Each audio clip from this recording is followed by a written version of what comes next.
Pour votre santé, attention à l'abus d'alcool. Europe 1. Pascal Praud et vous. L'amour, c'est comme une cigarette. Eh oui, mais la cigarette à la plage, c'est terminé, mesdames, messieurs. Dans les parcs ou près des écoles, c'est terminé. Une nouvelle interdiction. Le gouvernement va mettre en place la mesure à compter du 1er juillet. La ministre de la Santé et du Travail, Catherine Vautrin, a pris la parole chez nos confrères d'Ouest France. Là où il y a des enfants, le tabac doit disparaître. C'est assez étrange d'ailleurs, parce qu'il y a plein de gens qui fument chez eux avec des enfants. Mais bon, passons. On est avec le docteur Marion Adler, qui est tabacologue à l'hôpital Antoine Béclair à Clamart. Bonjour madame et merci d'être avec nous. Bonjour, merci à vous. J'imagine que vous trouvez que c'est une bonne nouvelle. En fait, je vois de plus en plus de mes patients qui veulent arrêter de fumer, qui sont contents qu'il n'y ait plus de tabac dans les restaurants. Donc pour les fumeurs aussi, c'est une bonne chose. Et je pense que pour les fumeurs aussi, c'est du positif. D'ailleurs, on le voit dans les sondages, 8 personnes sur 10 sont contentes de ces mesures. Non, mais je suis persuadé que moi, même 90% des gens sont contents dans les restaurants, ça fait longtemps. Je trouve, pour tout vous dire, moi je suis pas fumeur. Mais cette société qui multiplie les interdits, c'est vrai qu'elle m'agace. Je fume pas de cigarette sur la plage. Pardon ? C'est les respects, en fait, de pouvoir justement, quand on arrête de fumer, ne pas avoir quelqu'un qui fume à côté de soi et qui vous donne très, très, très envie de fumer.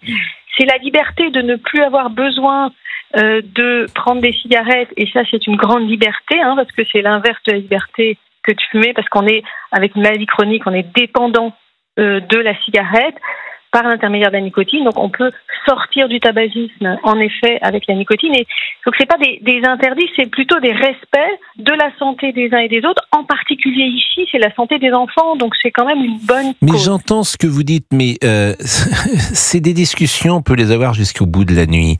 Je pourrais vous faire le même raisonnement pour l'alcool. Je pourrais interdire l'alcool au nom de dommages collatéraux qu'il peut effectuer dans une famille, auprès des enfants.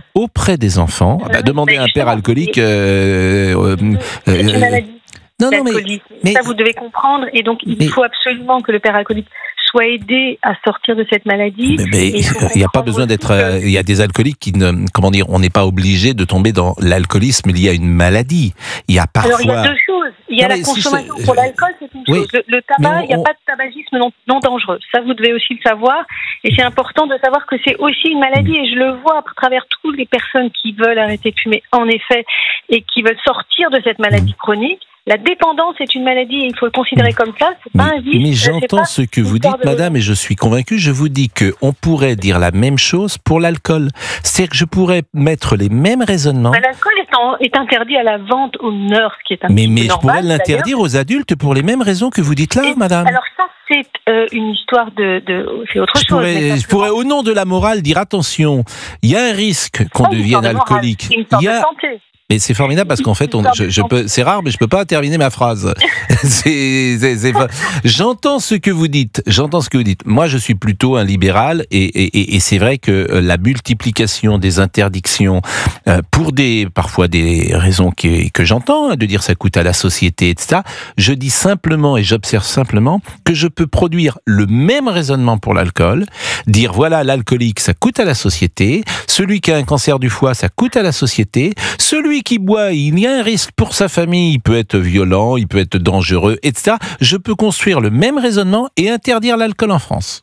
Alors là, on parle de la cigarette et en effet, quand vous fumez, que vous ressortez une fumée, elle peut être toxique pour la personne à côté de vous, ça n'a rien à voir avec l'alcool.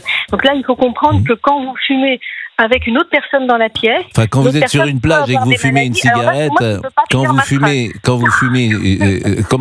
fumez une cigarette sur une plage et que je pense pas que vous allez intoxiquer la terre entière. Mais bon, je veux dire, on est dans une société qui est comme ça, donc 90% des gens sont d'accord avec vous. Donc je vous rassure, je suis tout à fait minoritaire, moi, je madame. Le vois au point de vue des gens fumeurs, justement. Et vous n'avez pas le contact que j'ai de mes patients fumeurs qui ont été ravis des mesures prises dans les restaurants pour les aider justement à sortir de cette maladie. Et donc, sur les plages, dans les lieux publics, en effet, ce serait très bien que ce soit aussi au niveau des terrasses de cafés et de restaurants. Et clairement, les fumeurs sont ravis qu'il y ait des mesures qui soient prises comme ça. Et ils sont ravis, quand ils veulent en sortir, de pouvoir être aidés. Et donc ça aide vraiment en grande partie. Oui, alors déjà, c'est là qu'on va pas être encore d'accord, parce que aide-toi, le ciel t'aidera. Si tu veux te sortir de la cigarette, je suis pas sûr que tu aies besoin que quelqu'un ne fume pas à côté de toi. Je trouve ça quand même très étrange comme argumentation, mais bon.